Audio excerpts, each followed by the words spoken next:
Thanks very much for the introduction. Good evening, ladies and gentlemen, and welcome to the Burlington House. Great location to have. It's going to be, I'm sure, a great lecture. We are going to have, as Pauline said, we are actually webcasting the lecture live. So I would also like to welcome the audience via the webcast that they are following us. I'm going to give a couple of minor kind of details in terms of how we're going to be running the lecture. We are first going to have a roughly 45 minutes presentation, and then after that we are going to be opening for questions, comments for around 30 minutes from the audience. One other thing I would like to comment is we're indeed very honored to have our two distinguished speakers, Mr. Stuart Neal, who is the Director of Communications from the World Energy Council, and Dr. Ayed Al-Qahtani, who is a Senior Project Manager at the World Energy Council as well. In terms of their biographies, I have two very extended and impressive biographies. I do not want to take the rest of the evening reading them, so I'm just going to be giving you a few of the highlights. Stuart Neal is the Director of Communications at the World Energy Council. Prior to this, he has been Press Secretary to the Queen.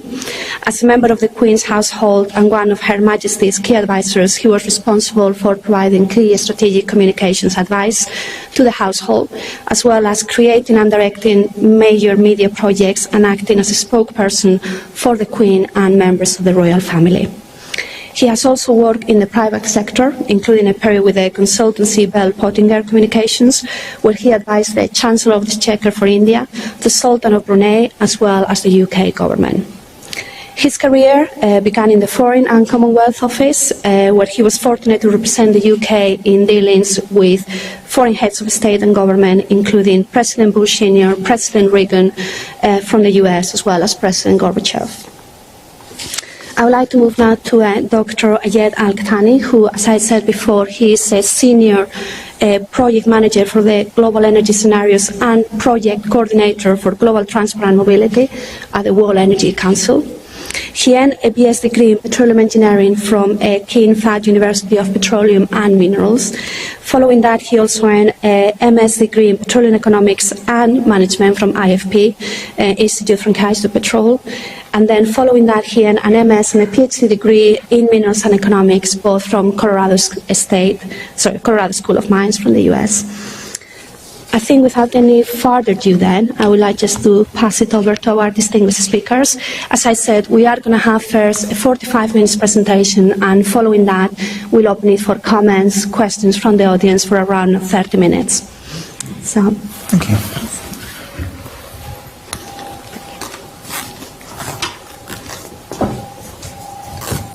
Thank you very much, and good evening. And again, apologies from Carl, who is stuck actually in Graz, outside Vienna, not able to get to Vienna to get the flight to get here.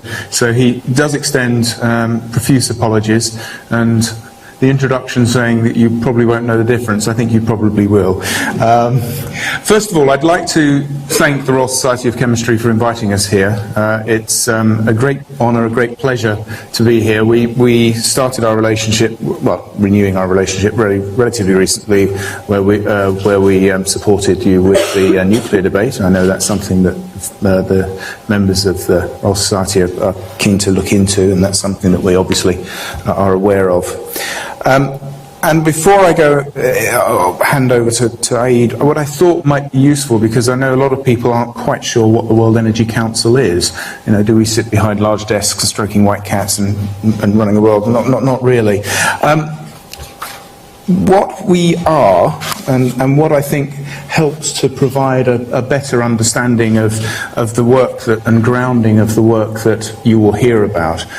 We're a member organisation. We've been a member organisation since just after World War I. And we're a forum for energy leaders, and that's across this piece. It can be renewables, nuclear, carbon, to anything, and that's what we want to try and look into. So we're truly global, and we try to provide an inclusive and impartial forum. We're not a lobby organisation. We want to share knowledge, and we're committed to ensuring a sustainable use of energy. As I say, we're established in 1923. It was a Scottish chap, Daniel Dunlop, who came up with this idea to try and bring people together.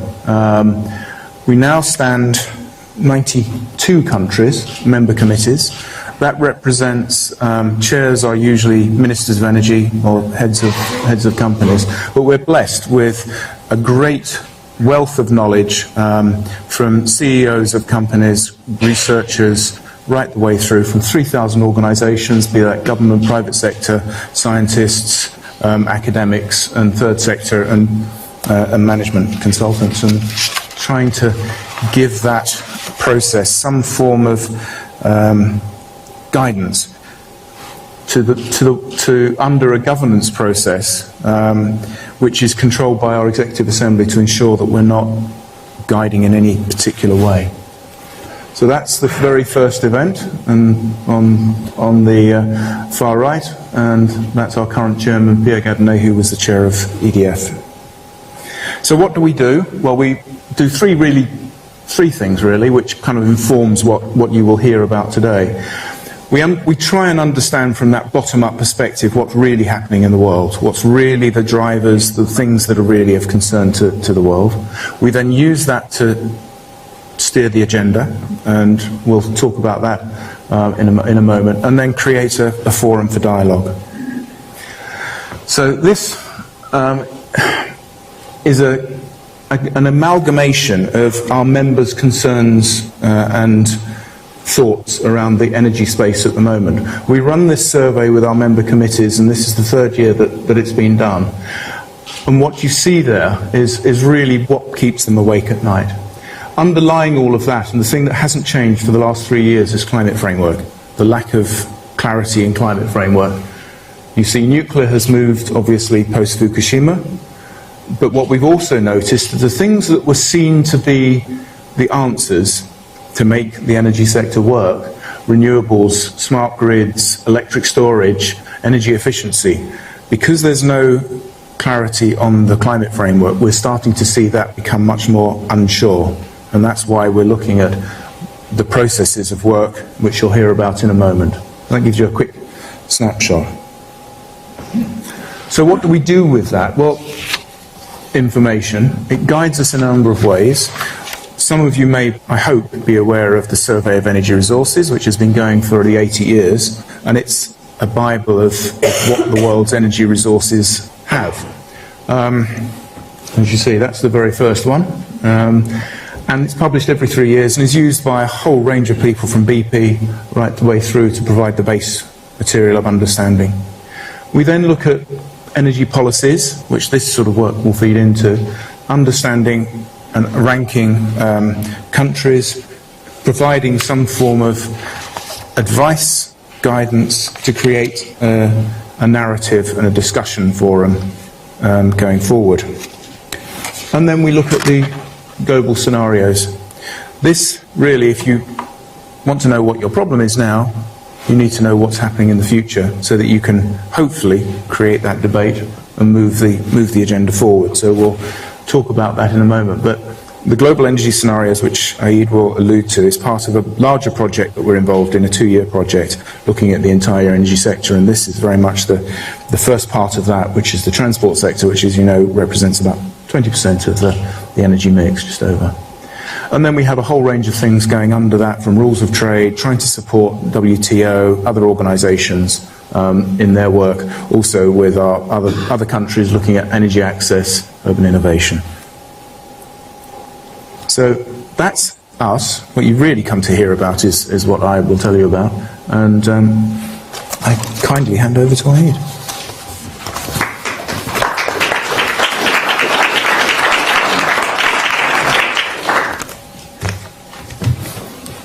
Well, good evening, ladies and gentlemen. Thank you, Stuart, for the kind introduction. Thank you, Mercedes. It gives me a great pleasure to be among you tonight and to share with you the recently completed study by the World Energy Council, and the study is titled Global Transport Scenarios 2050. In tonight's presentation, I will share with you the study goals and approach, and I will briefly go over a brief overview of the global transport market. This is to lay the ground for the rest of the presentation. I will also go over the drivers and the critical uncertainties that the team that has put this study together has gone through, and I will present to you the two scenarios that we have derived at the end of our project. I will also share with you modeling results and wrap up the presentation with summaries and key messages. Ladies and gentlemen, over the next 4 decades, the global transport market will face several unprecedented challenges. The global population will reach around 9.3 billion people. That's an increase of about 2.3 billion people from today. 70% of these people will be living in cities. That's an increase of the urbanization rate from a current level of 50 to around 70% by 2050. In addition to that, the number of megacities is expected to increase from a current level of 22 megacities to a number between 60 and 100. That's by 2050. We expect that these megacities, mostly emerging in Asia, Africa, and Latin America, to face high levels of traffic congestion, local pollution, and noise. This is not to mention challenges that will be uprising as a result of the 2 to 3 billion cars and trucks that will be in circulation by 2050. Challenges related to demographics, urbanization, and growth in fuel demand will all be compounded by the unpredicted degree of government intervention and regulation. In addition to the regional and global cooperation, unstable global economic growth, and unpredicted or potential technologies breakthroughs in the transport sector. In light of these challenges and uncertainties, the World Energy Council sensed the world's need to have robust, transparent, and plausible scenarios for the transport sector, and analyzed the relation between the energy and the transport sector worldwide, and decided to undertake the task of describing global transport scenarios that will reflect the potential technologies breakthroughs in both fuel and systems to 2050.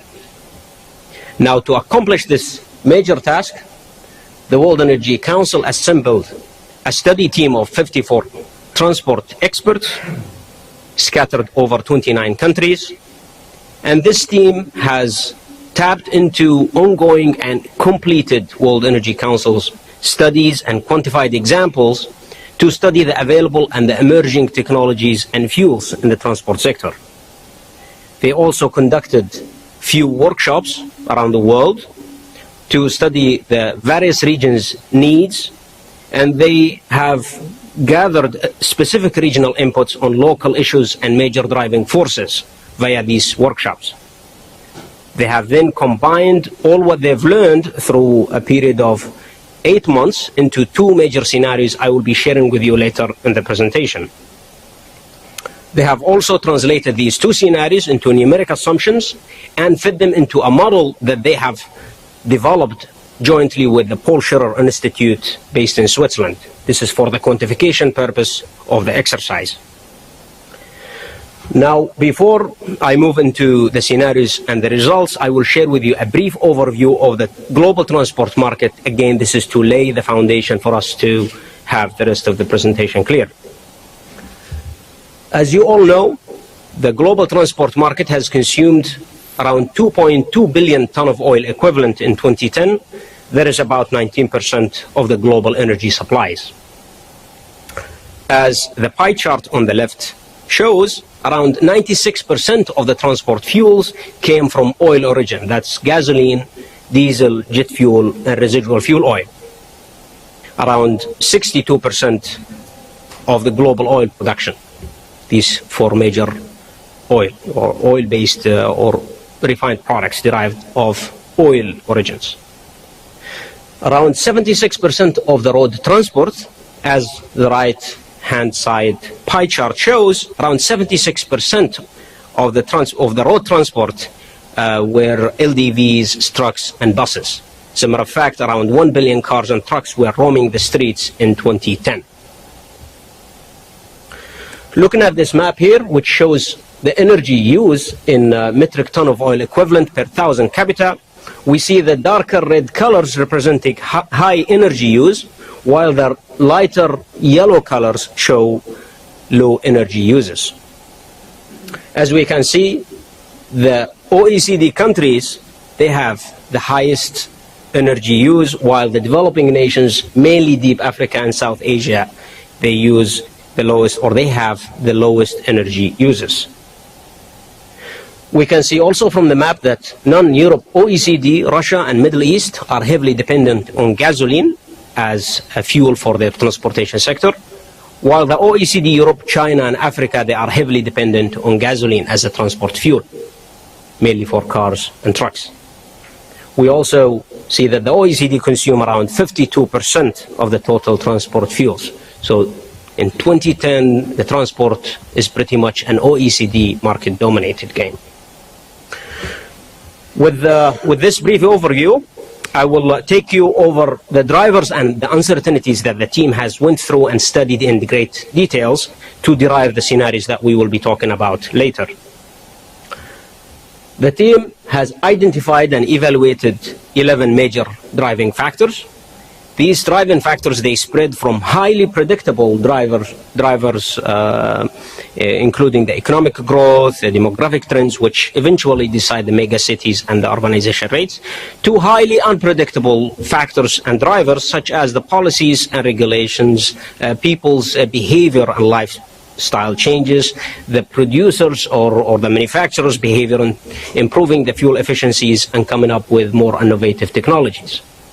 We've identified the first three factors to be drivers, and these drivers are constrained by the dynamics of the geopolitics, the global reserves and supplies, and the environmental and health concerns.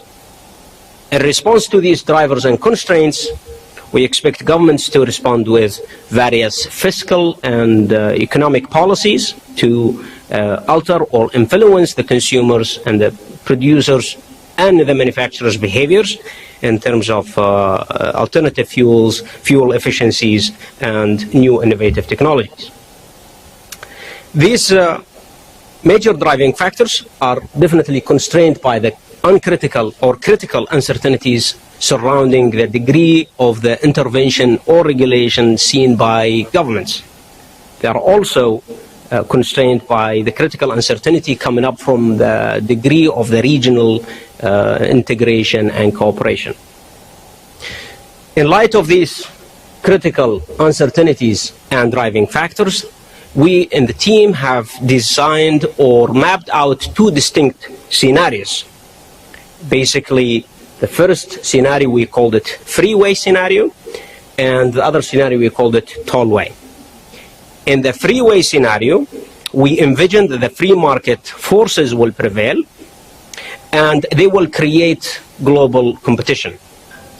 Minimum government intervention on influencing the consumer's decision on what type of fuel to use and what type of technology to deploy. In the tollway scenario, we expected governments to play a larger role and regulate markets. And therefore, free markets will be constrained from having the efficient prices both for fuels and the cost of the transport, either a person or a specific unit of weight. We have gone through around 50 criteria comparing and contrasting the two scenarios. And we've put together a 62-page report distinguishing the two scenarios, describing each and how is it different from the other under the various 50 criteria. You can always see the report or access it at our website, worldenergy.org. Now, for the rest of this presentation, I will take you briefly on over the major results that we have discovered under the two scenarios. In this slide, we start with the light-duty vehicles. Technologies mix between 2010 and 2050, that's the scenario period. We see on the pie chart on the far left the market structure in 2010, we see that around 98% of the market was conventional internal combustion engine vehicles. Around 1% of the market was liquid hybrid, and another 1% was gas vehicles, either conventional ICEVs or hybrid gas vehicles. The number of vehicles was around 810 million vehicles. Under the freeway scenario 2050, we see the conventional ICEVs losing the market share, and now they become around 78% of the market. The balance is picked up by the liquid hybrids, growing from 1% to 10% over the next 40 years. The gas vehicles will grow from 1 to 7%, and the remaining market share will be captured by the plug-in and electric vehicles. The number of vehicles by 2050 is expected to reach around 2 billion vehicles.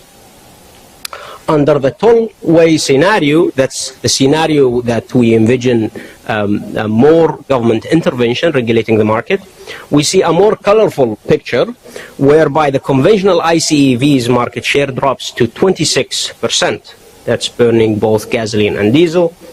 We see the liquid hybrids picking up another 26%.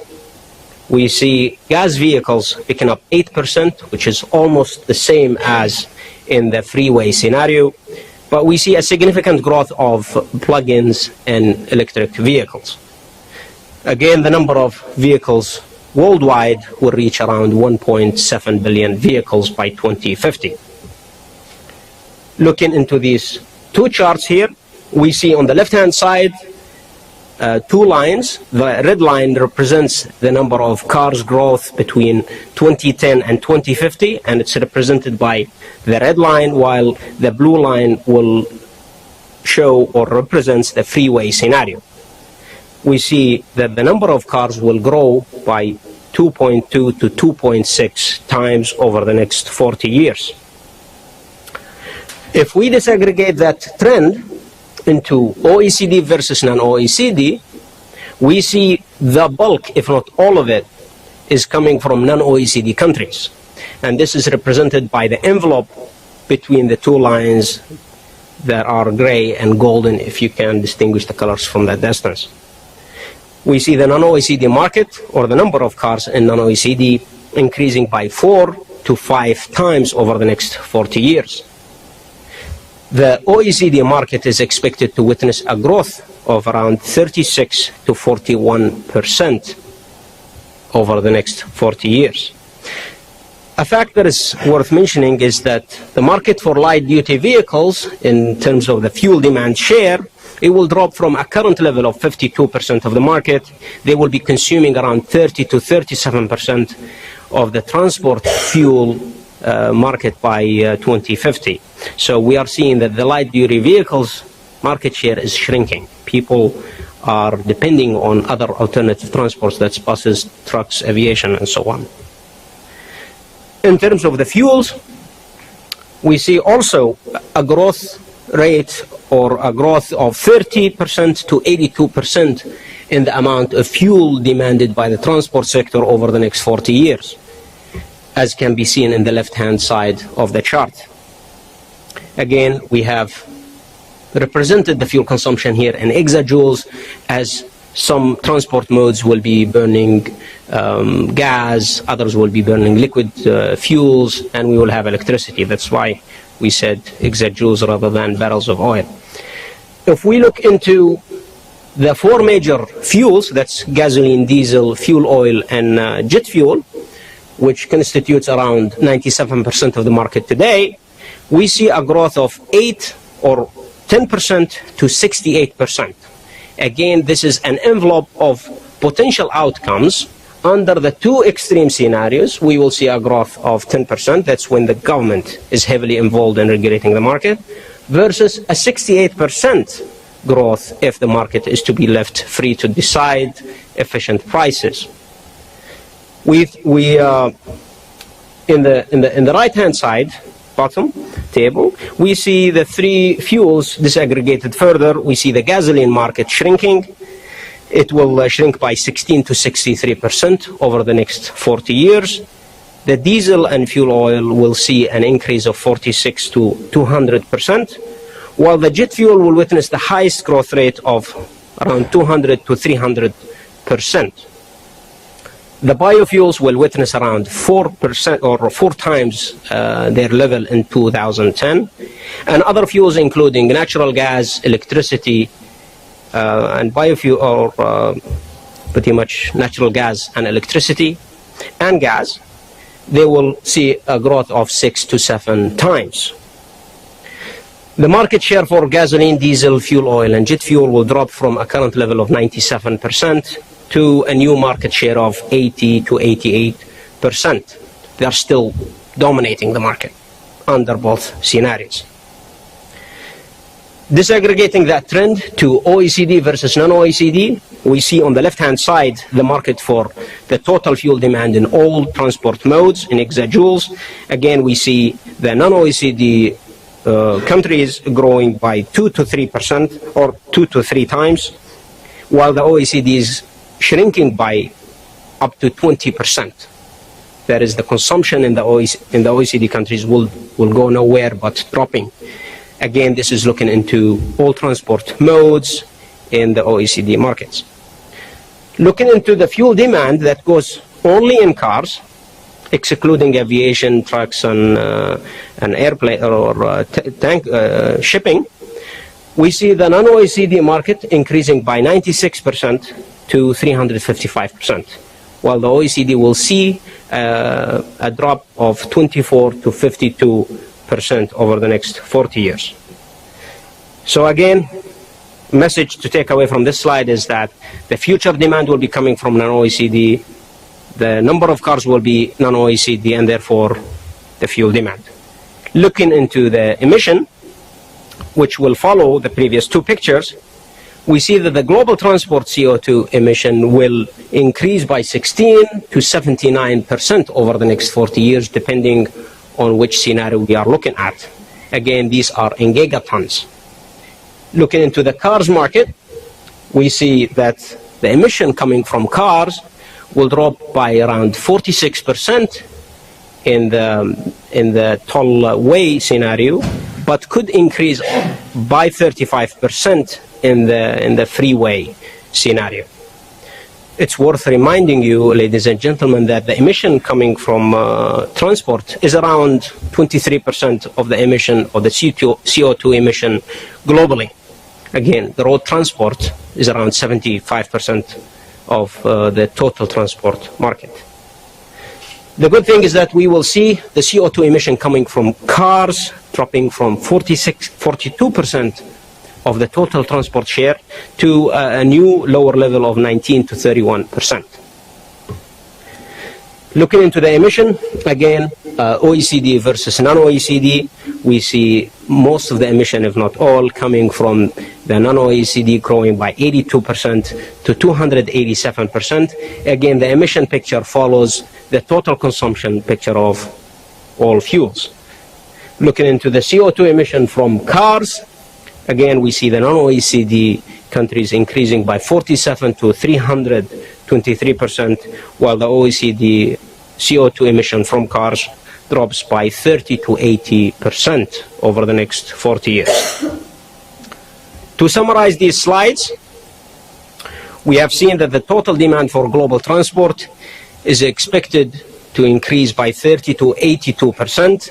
Again, the driver on the major factor that decides what number we could be at is the degree of the government intervention and regulation. We saw that the share of the four major fuels derived from oil, that's gasoline, diesel, fuel oil, and jet fuel, will drop from a 97% market share to a new level of 80 to 88%. We've seen that the number of cars will more than double by around 2.2 to 2.6 times. We've seen that the share of the light-duty vehicles in terms of a fuel consumption will drop from 52% to 37%. For the emission, we've seen the CO2 emission from the global transport going up by 16 to 79%, again, depending on the degree of the government intervention. We also saw that the light-duty vehicles emission will drop in terms of the share out of the total transport emission, will drop to 19 to 31% of the total transport CO2 emission. With these summaries, I can share with you a few key messages. The first one, the future of the transport depends entirely on the government policies and the degree that governments would like to get involved regulating markets via economic and fiscal policies, trying to influence producers and consumers what technology to use and what fuel to burn. We have seen a shifting pattern from developed to developing countries. We have seen from our modeling results that by 2025, at the latest 2030, the developing nations will take over the developed ones in terms of number of cars, the consumption, and therefore the emission. We have seen also that the global transport market will still and remain heavily dependent on fossil fuels, the four major fuels, and they will still constitute a healthy share of 80 to 88%, again, depending on the government policy implemented. Government regulations will be definitely needed and crucial to not only to develop the infrastructures and technologies, but also to reduce externalities relating to emission, congestion, noise, and fatalities. At this point, we have derived all the numbers. We've quantified the two scenarios. Our next step will be looking into policies, capitalizing on our success that we have in our policy assessment study. We'll get into the policy. We will recommend policies mainly for the developing nations, helping them to cope with the various trends that they will see in their markets. Also, we will get into the implications and what these numbers would mean to oil producers, oil refiners, petrochemical industries, car manufacturers, and what demands these transportation demands would have on materials used, skills, and so forth. At this point, I'll conclude my presentation. I'll hand it over back to Stuart.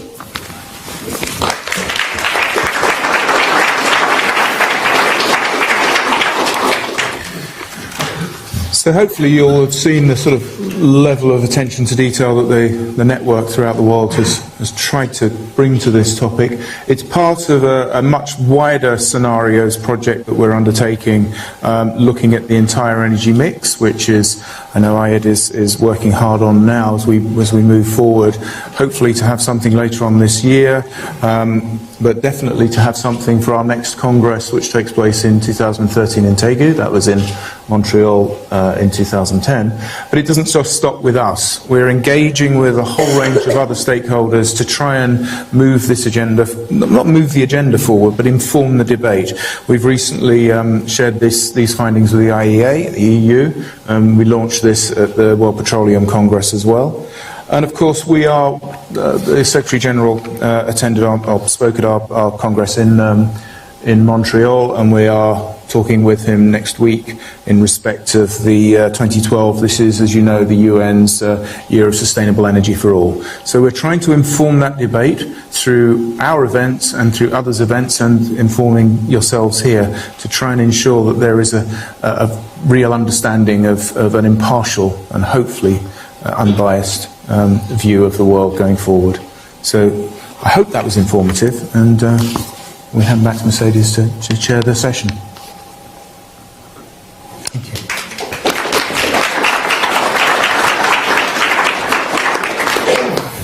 Thank you. Thanks very much. Excellent timing. What we are going to do now, as I said before, is we have around 30 minutes for questions, comments for Stuart and Ayed. So what I would like to do, though, is before you ask a question, if you wait to get the roving microphone and if you can say your name. Remember that we are webcasting the public lecture, so it's important for everybody also outside this room that they know who you are and they can hear clearly the question.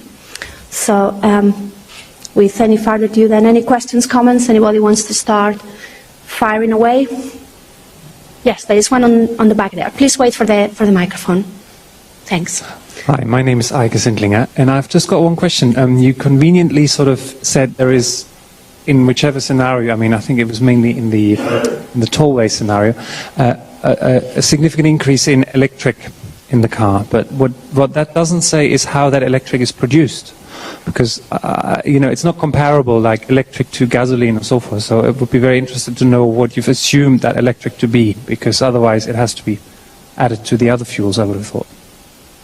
Thanks. We are going to take 2 more questions, because what we are going to be doing is we are going to be answering the questions in blocks of 3. So can I have 2 more questions, please? Yes, thank you. There's one over there.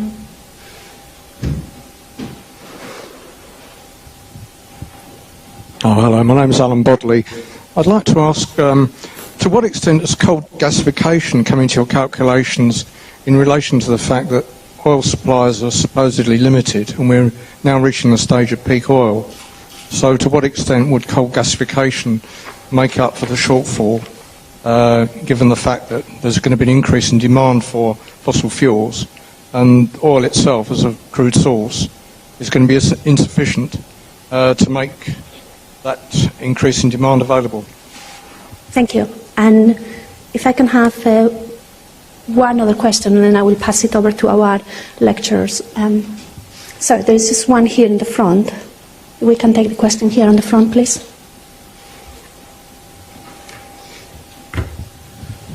I'm John Dixon Simpson, just a lowly mechanical engineer, a transport engineer, much harried by all this gloom about future availability of fuels.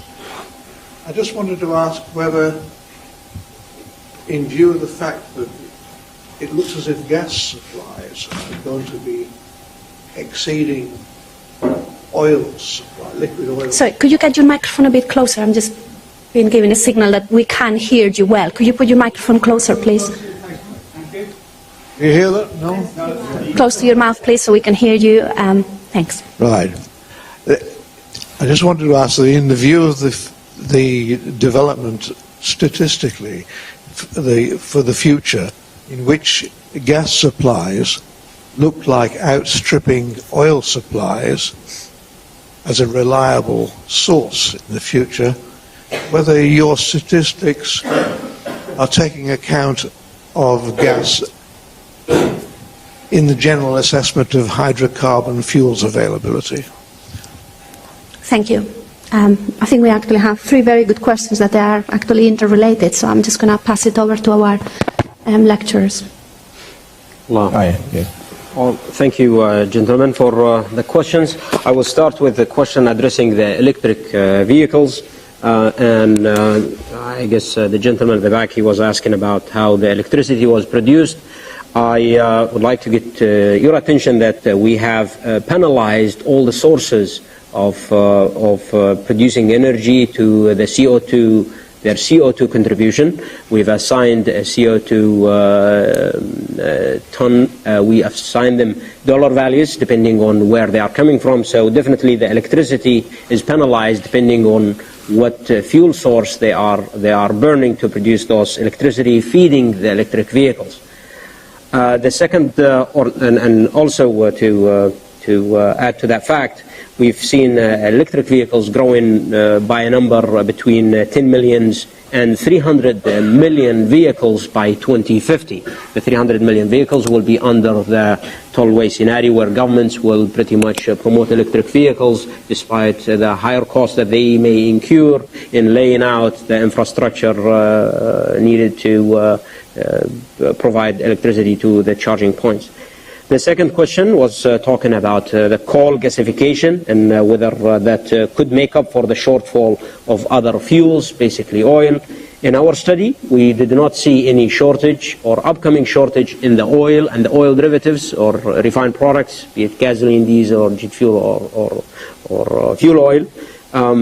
Definitely, we've looked into coal gasification and other liquids sourced out of either coal or gas as potential fuels feeding the transport sector.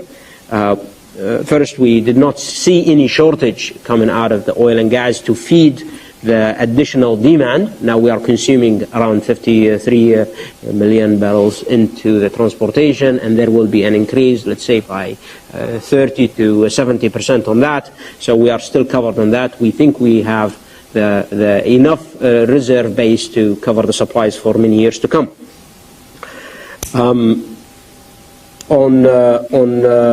On the future of fuel and whether the gas supplies would outstrip the oil supplies, we haven't really got into the supply-demand balance of the various fuels globally. We've just looked into the transport sector. We haven't really looked into the larger energy sector worldwide. That is going to be a part of our larger exercise. We have done this transportation mobility project as a sub-module of the larger effort that is stretching over 2 years, and we've started it a few months ago, and we will be sharing it as when we conclude it. But the transport sub-module that we've done here is a larger or a part of a larger model. In that larger model, we will look into extraction of the various sources. Definitely we will have specific supply curves for each resource that we have, and I'm sure the picture will be much clearer. But as far as I see it, I don't think that we will see shortage of any oil supplies coming soon, whether conventional or unconventional oil supplies. The gentleman here. Thank you. I think we're just going to go for the next block of 3 questions then. Please do. Yep. Yes, please. Thank you.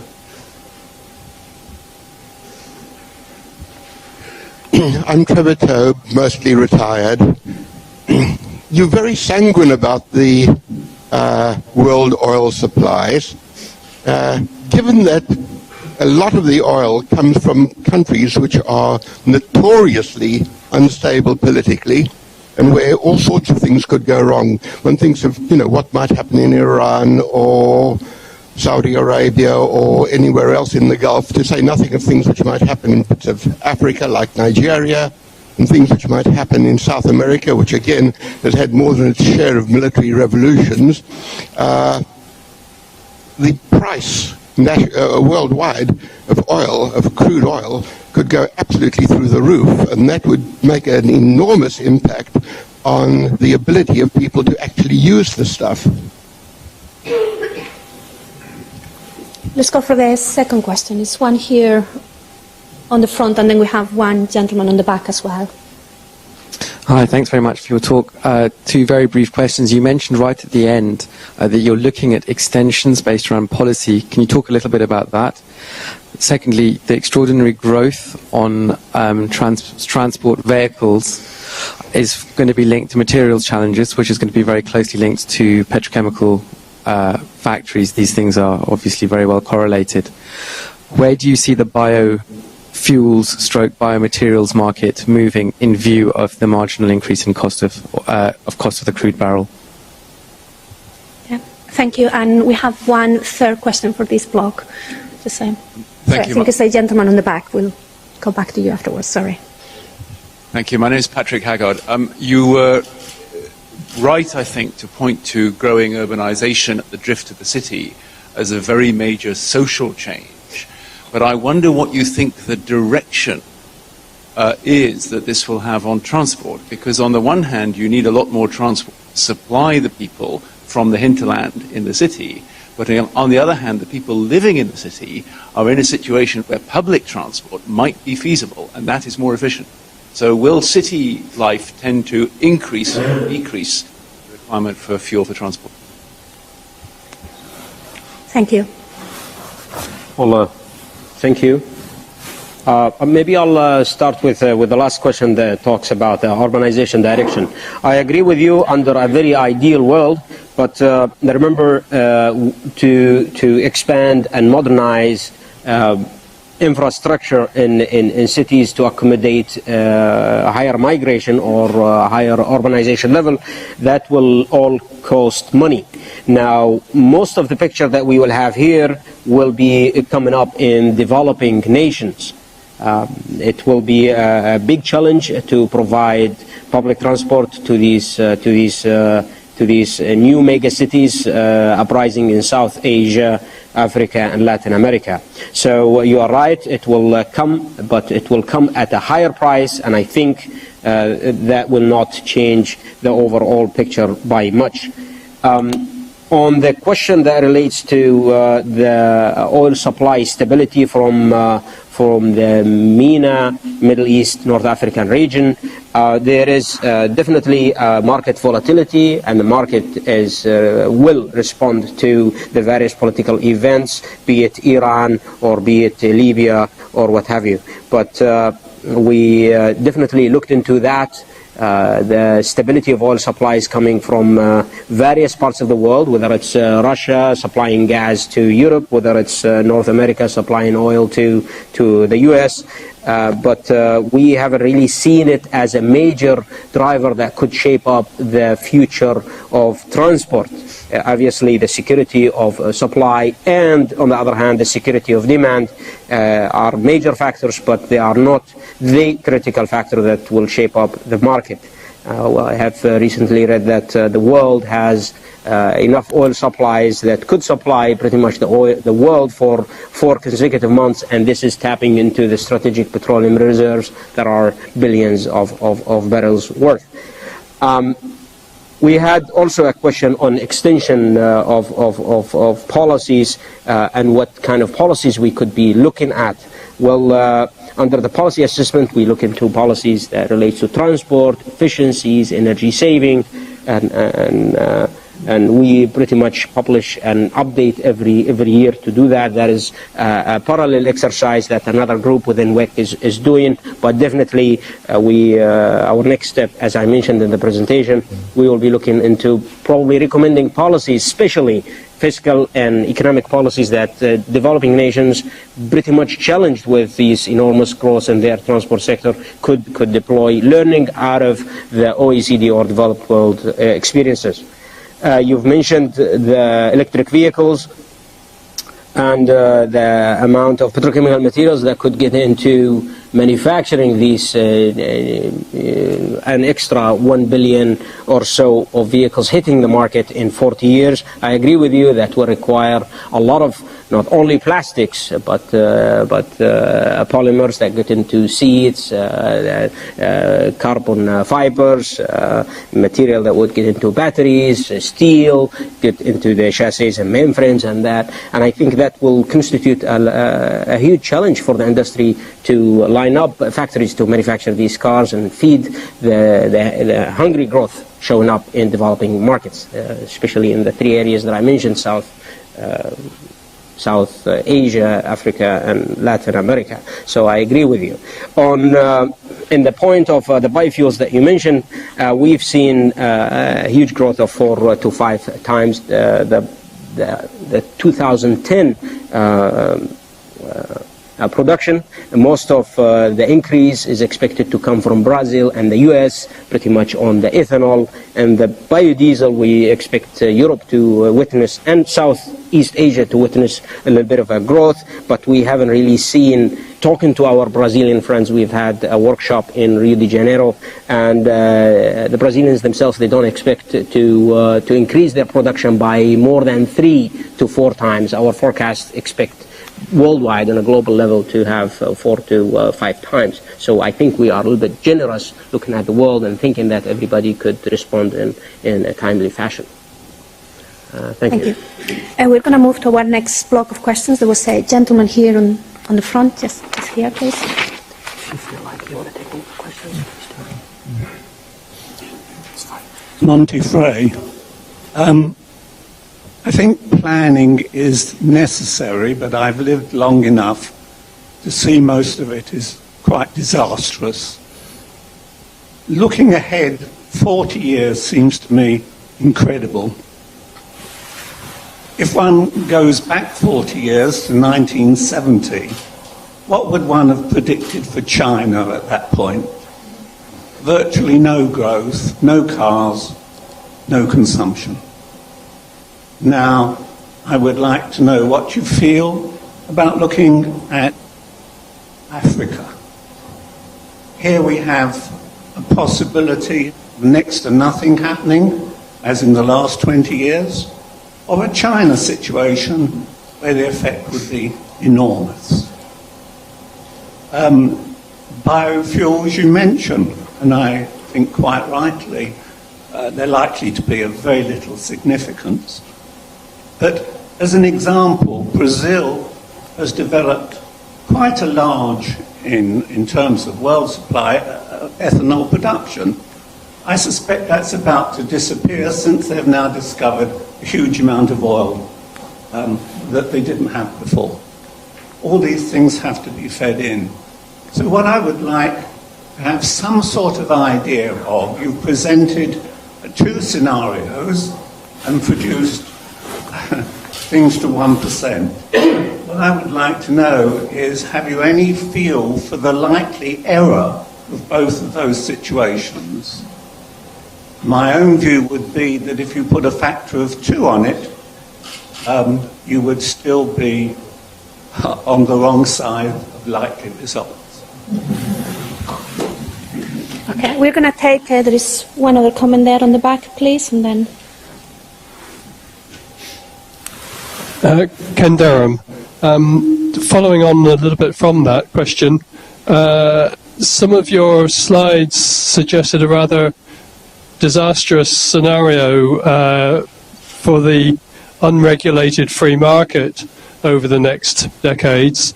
Do you have any sense of what the prospects would be for obtaining concerted international government action, regulation to try to come to a more sustainable future? And there is one question, I think, here in the front, the gentleman just there. Thank you. Kanon Purukasto, University of Bristol. I think my question is more inclined towards this gentleman. Your calculation started with 2 scenarios, freeway and tollway. Both these terms are qualitative in nature. And then you have presented a lot of calculation in terms of percentage. But I would like to see all those graphs is demonstrating the uncertainty for each of those years. So have you given any thought about the uncertainty? Thank you. Well, probably I will start with the more difficult question, which is the uncertainty. If I could predict the future and be right on in everything that I predict, I'll be making millions, may not be here sitting talking to you tonight. So in terms of uncertainties and assigning probabilities to the 2 scenarios that we have, we didn't do that. It wouldn't be scenarios if you assign probabilities to. Again, this is a thought to share with everybody in this room. Scenarios, we are describing 2 distinct worlds. The reality could fall somewhere in the middle, up to, given the best we know about what could drive the market today in terms of critical drivers. We know some drivers, they will end up at a certain point, so we would call that end states. We also had some uncertainties, and the biggest 2 uncertainties that we've came to throughout talking to these 55 or 54 transport experts, the team have concluded, we've arrived at, that the major 2 uncertainties is the government intervention and the cooperation, integration regionally and globally. In light of these 2 uncertainties and shaped up with the various 11 major drivers that we had, we managed describing 2 end-state scenarios. And reality, I don't know which one would it be, but the reality could fall somewhere in the middle. So we haven't really assigned any probabilities to that. We did not calculate any certainties or got into any of the decision trees or any of that. Again, we described 2 scenarios, and this is pretty much what we have quantified in our exercise. To the gentleman's question about the future of Africa and the future of Brazil, we went down to Brazil and we couldn't have told the Brazilian stories better than the Brazilians themselves. The hot big thing in Brazil is the deep water, and definitely that comes at a very high cost compared to cheaper conventional resources extracted from other parts of the world, MENA per se. The other thing that they would have relating to the transport market is the biofuels. We've accounted for that. We've studied their successful public transportation systems. We analyzed and assessed if such transportation systems could be implemented worldwide, and we've incorporated that in our study. Future of Africa, nobody's seen China coming, probably. At least you didn't. Probably I wasn't there 40 years ago. But there are wild cards in the game. The wild cards that we would look into, and we've recommended that in our study, is to look after the mega cities and how the world would act to the growing number of mega cities worldwide. The gentleman at the back had an earlier question about the urbanization rate and what cities could respond to. We believe that is a wild card. We've also identified the carbon storage and developments in energy storage in general, whether it's batteries or other technologies, is another wild card that could change a big portion of the game. Also, the nuclear picture is quite uncertain in in light of the Fukushima incident.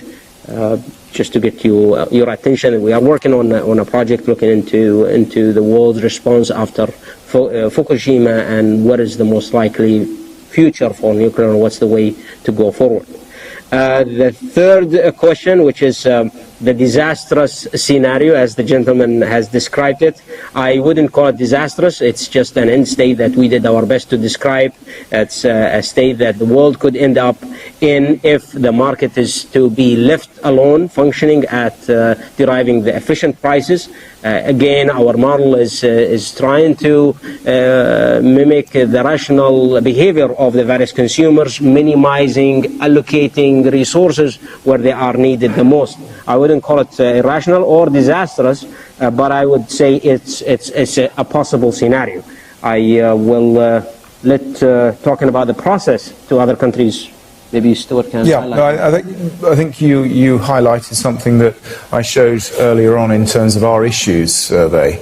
That's the one thing, that the sort of framework for energy, for climate, that is the biggest critical uncertainty for the energy space. And I think that's one of the reasons that the World Energy Council went down this route of trying to add to a debate with some fairly impartial, we hope, clear thinking, so that it empowers politicians to hopefully start taking a decision. Now, we heard the IEA recently call for climate reduction policies needing to be agreed by 2017. I think we possibly think that's ambitious. We'll also see what happened in Durban at the COP17 process.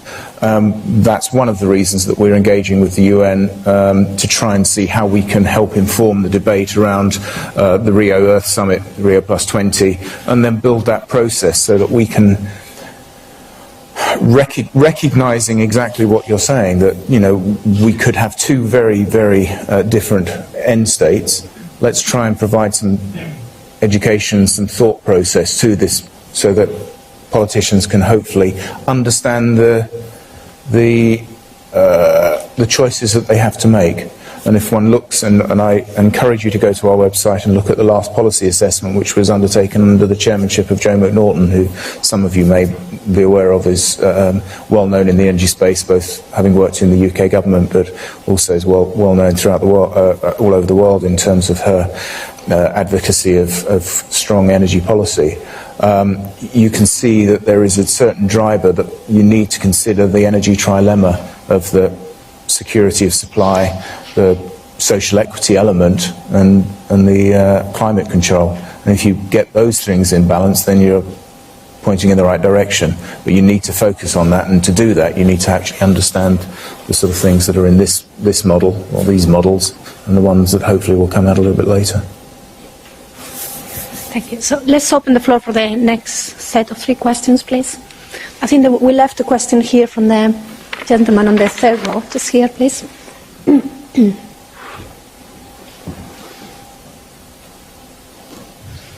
Gareth Brackey.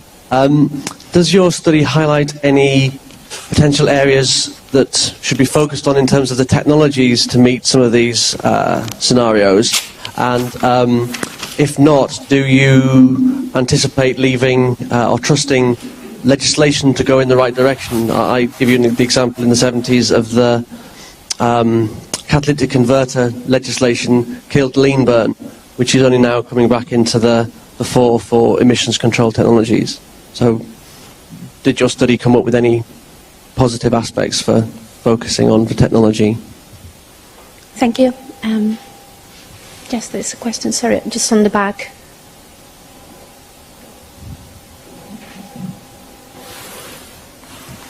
In view of the situation we have in this country, and I think in the West in general, of the decreasing number of young people going into the sciences, bearing in mind that these people are going to be crucial for the technology industries in this country. This is in contrast, of course, to China, where the growth in science is almost exponential. What do you think could be done in some way or other to reverse this trend? Since this would be, I believe, crucial to the background to this particular question. Thank you. And there is one question, is the lady on... Thank you. Hi, Emily Haggard. I was just wondering how, for the tollway scenario, you managed to calculate it, and considering you haven't yet looked at the policies that could be implemented.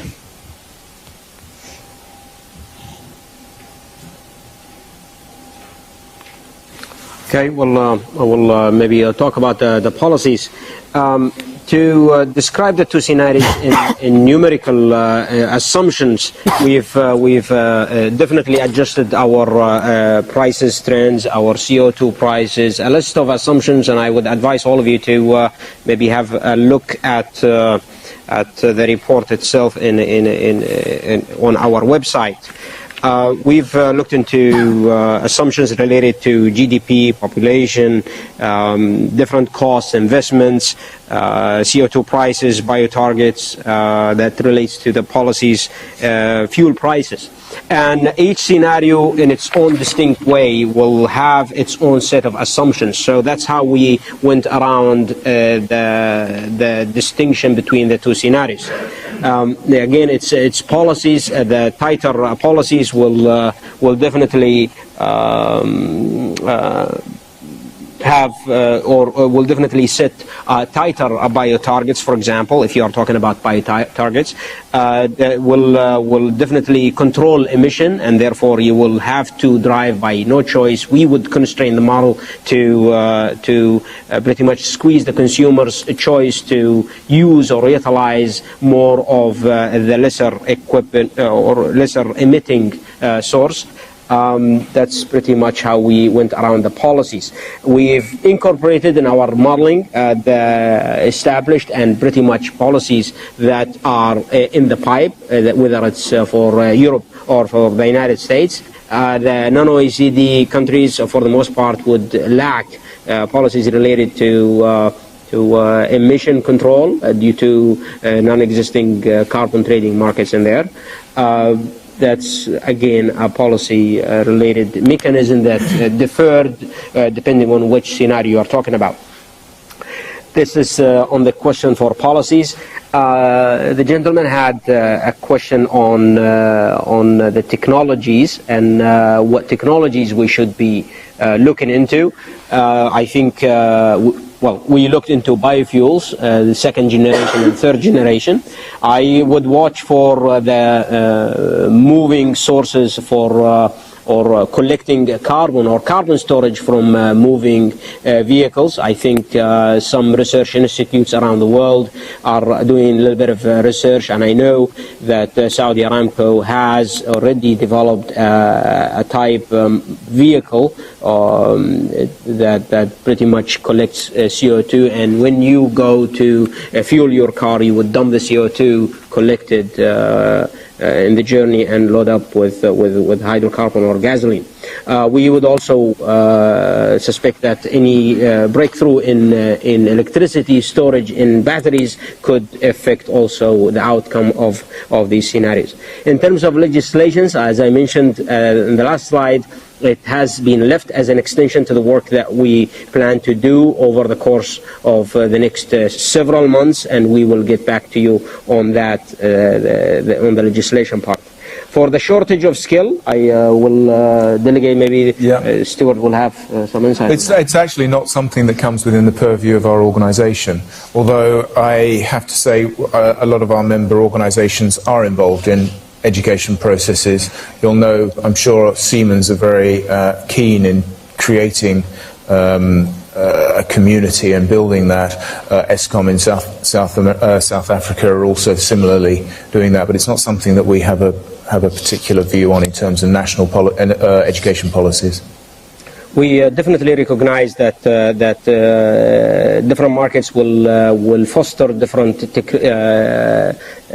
knowledge disciplines. You mentioned that China could be more into the technical majors. Maybe some advanced economies could be more into the literature and non-technical majors. Well, that's true. But we believe that the efficient markets will pretty much, the labor market will clear at the right wages, and if the labor forces are allowed to move freely. So we think markets will respond to that. Again, it's a matter of 5 to 8 years for a market to respond to a certain need, and that is the time that a student gets to join the university and then get the profession in mind, knowing how much he will be earning 5 years down the road. But shortage of skill is a factor, and definitely we are considering that more in our larger piece, which is the energy scenarios. Thank you. I think we are going to be moving into our last block of 3 questions. So all of you with still a burning question. It's just one question on the very back, please. Hi there, my name is Mike Shaw. I was just wondering, in light of how comfortable you have seemed to have been in your answers to a few of the previous questions with regards to the supplies of fossil fuels at the moment, and assuming that we can maintain ready access to the supplies, you've been looking towards 2050, and you seem to be comfortable that we will have enough supplies to continue essentially as we are with some adaptations until then. I'm wondering, if you look further ahead, at what point do we really have to worry about fossil fuels becoming much more scarce, since that doesn't seem to be something you're worried about for 2050? Okay, thank you.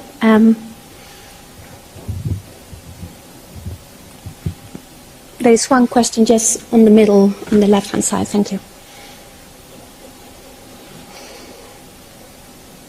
Peter Jolman, thank you for an interesting talk. You mentioned the externalities of energy use, and I wondered if you were looking in any way at incorporating the externalities or the inclusion of externalities in government policy in driving change in the energy market. Thank you. And we have one more question then in the front here, please. Sorry? Yes, because unless there is somebody from the audience who haven't asked a question yet, and there is not, so we are very happy to give you back the microphone then. I just want to come back on Montefiore, sorry, on quite another topic, but you've mentioned it twice now, carbon capture. Now, there is no successful method at the moment. It's been tried in very many different ways. I don't mean for one moment that there won't be a successful method, but people are giving up doing it rather than increasing of the amount. All the big oil companies seem to have stopped.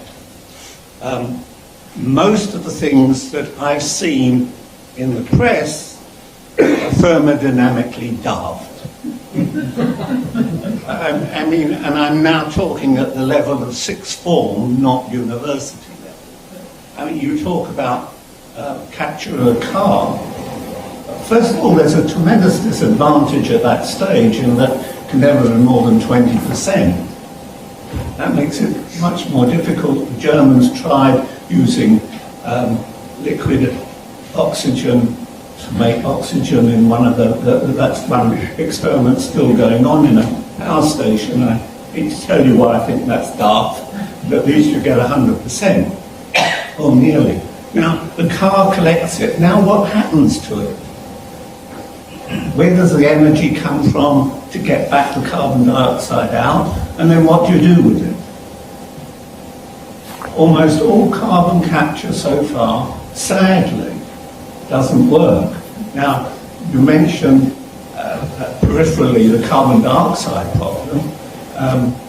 One of the pluses that will come out of this study is it shows, of course, that carbon dioxide will go up very significantly on any scenario. And I agree with you absolutely that there is enough oil. In fact, every oil projection I've seen in the last 30 years has shown that there's more rather than less available. We didn't even look at gas 20 years ago, and now we're flying all these extra. So the carbon dioxide problem will integrate with your study very well. But sadly, there is no real solution at the moment or even on the horizon. Thank you. I'm very glad I gave you the microphone back because that's actually a topic very close to my heart. So, but it's not my day to answer questions, so I'm just going to pass it to our lecturers. And I thank you also for answering the first question that we heard in the back. So you took the answer for that. I agree with you. There will be more CO2. The successful experience that I've shared with you earlier on capturing CO2 from moving sources, Saudi Aramco, one of the major national oil companies have made significant success on that. The Secretary General of the World Energy Council, along with Carl, who unfortunately couldn't join us today, we paid a visit to Dhahran, and they've taken us through their R&D, and very impressive what they are doing, either on capturing CO2 or developing algae as a source of biofuel. I agree with you. Utilizing CO2 or carbon after you capture it will be a challenge, but it's a whole different discussion topic. I thank you also for answering the question that we heard earlier on the concerns of the supply of fossil fuels by 2050. We think that there will be plenty of oil, if not hydrocarbon sources in general, be it conventional or unconventional oil or gas. I'm a strong believer in free markets, and I think the market will provide any source of energy given the right price, assuming the market is allowed to behave freely and competitively. We had a question on the externalities and assigning values to externalities within the system that we have looked into. We haven't really assigned externality values on the numbers of deaths of cancer, for example, as a result of polluted city.